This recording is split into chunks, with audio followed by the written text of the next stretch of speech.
ഞാൻ നിങ്ങൾക്ക് ഏത് കഥയാ പറയേണ്ടത്? ഇന്നത്തെ കുട്ടികൾ സ്വപ്നങ്ങൾ കാണാറുണ്ടല്ലോ. ആ സ്വപ്നങ്ങളെ കുറിച്ചുള്ള ഒരു കഥ ഞാൻ പറയാം. ആ കാലത്ത് ഒരു ചെറിയ കുട്ടിയുടെ സ്വപ്നം യാഥാർത്ഥ്യമായി തീർന്നു. അങ്ങനെ ഒരു ദിവസം സിന്ധുബാദ് തന്റെ കപ്പലിൽ യാത്ര ആരംഭിച്ചു.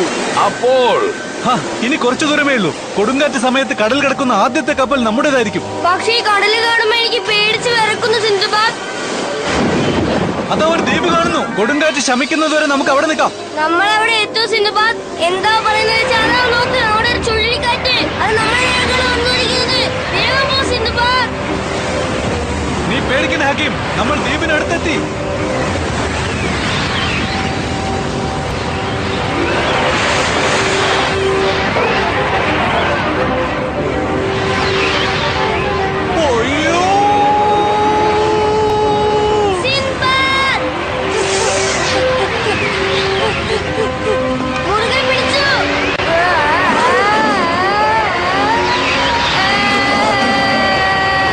ടിച്ചത് കാരണം ഹക്കീം മയങ്ങി വീണു. ആ സമയത്ത് അതിഭയങ്കരമായ ഒരു ശബ്ദം കേട്ടുണർന്നു. ഞാനിപ്പോ എവിടെയാണ്? എനിക്ക് എന്താ സംഭവിച്ചത് സിന്ധുബാദ്? എന്താ ഇത്? എനിക്ക് അനങ്ങാനേ പറ്റുന്നില്ലല്ലോ.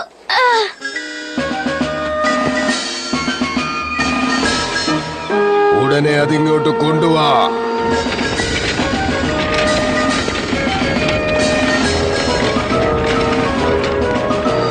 വില്ലാളി വീരന്മാരെ തയ്യാറായിരിക്കാൻ. കാലാൽപ്പട തയ്യാറായിരിക്കട്ടെ.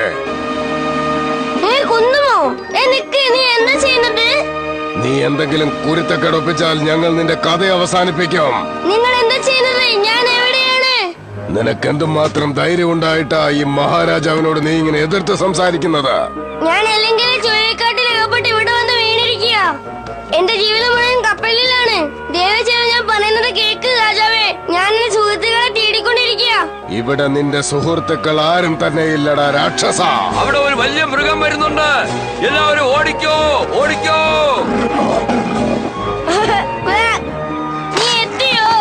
നീ വന്നത് കൊണ്ട് ഞാൻ രക്ഷപ്പെട്ടു. എല്ലാവരും തയ്യാറായിരിക്കുക. ആ ജന്തു എത്ര വലുതായാലും നമുക്കതിനെ കൊല്ലണം. എല്ലാവരും അതിനെ ലക്ഷ്യമാക്കി ഉന്നം വയ്ക്കുക. നിക്ക്, നിങ്ങൾ എന്തിനാ ഞങ്ങളെ പേടിക്കുന്നത്? ഞങ്ങളോട് ഇതിനെ രക്ഷപ്പെടുന്നത്? ഞങ്ങൾ രണ്ടുപേരും നിങ്ങൾ ശത്രുക്കളല്ലല്ലോ. പക്ഷേ നിന്നെ പോലുള്ള ധാരാളം ശത്രുക്കൾ ഞങ്ങൾക്ക് ഇവിടെ ഉണ്ട്. ശത്രുക്കളോ? അവർ നിങ്ങൾക്ക് എന്ത് ദ്രോഹമാ ചെയ്തത്? അവരെന്താ ചെയ്തിരിക്കുന്നതെന്ന് ഞാൻ നിന്നെ കാണിച്ചു തരാം. എന്റെ ഓമന മകളും ഈ നാട്ടിലെ രാജകുമാരിയുമായി ഇവളെ തട്ടിക്കൊണ്ടുപോയി. രാക്ഷസന്മാരെല്ലാവരും ഒരുപോലെയാണ്. നമ്മളെ ആരും ആക്രമിക്കുന്നുണ്ടോ? ഓടിക്കോളൂ.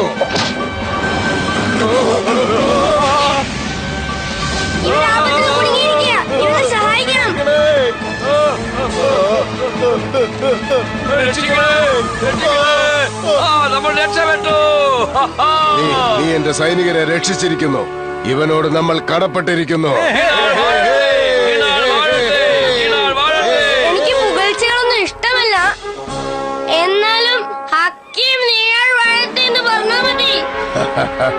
നമ്മുടെ ശത്രുക്കളെല്ലാവരും ഈ മഹാധീരനായ പോരാളിയെ കണ്ടാൽ നടുങ്ങി വിറയ്ക്കും. വീണോ മഹാരാജാവേ? ഞാൻ വീഴൊന്നുമല്ല. എനിക്ക് യുദ്ധത്തെ പറ്റി ഒന്നും അറിയില്ല. നിങ്ങൾ അവരുമായി യുദ്ധം ചെയ്യേണ്ട ആവശ്യമില്ല. നിങ്ങളൊന്ന് നോക്കിയാൽ മതി, അവര് പേടിച്ചോടിപ്പോയിക്കോളും. മഹാരാജാവേ, എനിക്ക് എന്റെ സുഹൃത്ത് സിന്ധുബാദിനെ കണ്ടുപിടിക്കണം. ഞാൻ നിങ്ങൾക്ക് വാക്ക് തരുന്നു. നിങ്ങൾ എന്റെ ശത്രുക്കളെ നശിപ്പിച്ചാൽ എന്റെ ആൾക്കാരെല്ലാവരും ചേർന്ന് ഈ ദ്വീപ് മുഴുവൻ നിങ്ങളുടെ സുഹൃത്തിനെ അന്വേഷിക്കും. അങ്ങനെയാണെങ്കിൽ ശരി. വലിയ പ്രശ്നമൊന്നും ഉണ്ടാവില്ലെന്ന് ഞാൻ വിശ്വസിക്കുന്നു. ഹക്കീം,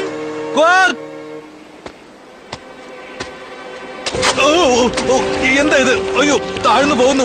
എങ്ങനെയെങ്കിലും രക്ഷപ്പെടണം. ഹക്കീം, ആരെങ്കിലും രക്ഷിക്കേ, ഞാൻ ആപത്തിലാണ്. ഞാനിപ്പോ വരാം. അത് രാക്ഷസനാണ്. തിരിഞ്ഞു പോകരുത്, ഞാൻ ആപത്തിലാണ്. എന്നെ സഹായിക്കണം. ദേവിയത് ഒരു കൈ തരൂ, എന്നെ സഹായിക്കൂ. അങ്ങനെയാണോ? എന്തോന്ന് ഊതുകയാണല്ലോ. നമ്മുടെ ആൾക്കാരെ എല്ലാം വിളിച്ചോണ്ട് വരൂ. ഞാനാണ് നീല, പെലാക്കോസിന്റെ റാണിയാണ്. ഓ അതെയോ? നിങ്ങൾ സഹായിച്ചതിന് വളരെ നന്ദിയുണ്ട്. നിന്റെ നന്ദിയെല്ലാം ശേഖരിച്ചു വെച്ചോളൂ. നീ മൂലം എനിക്ക് ഒരുപാട് കാര്യങ്ങൾ നടക്കേണ്ടതുണ്ട്. ഈ രാക്ഷസിനെ പുറത്തു കൊണ്ടുവരാൻ ശക്തിയുള്ള ആയുധങ്ങൾ കൊണ്ടുവരൂ.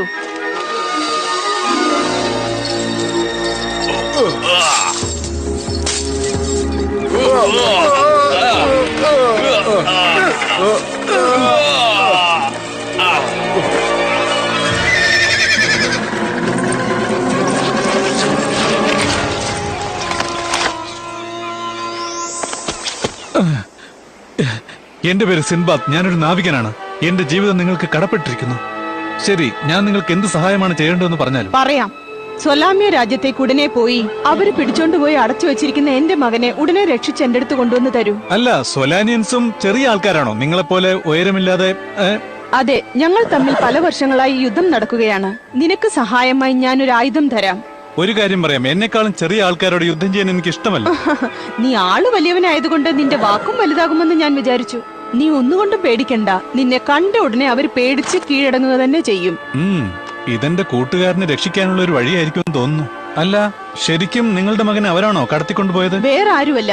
ഈ ദ്വീപിൽ ഞങ്ങൾക്കുള്ള ഒരേ ഒരു ശത്രു അവർ മാത്രമാണ്. ഈ സ്ഥലത്തേക്ക് വേറെ ആരും വന്നിട്ടേ ഇല്ല.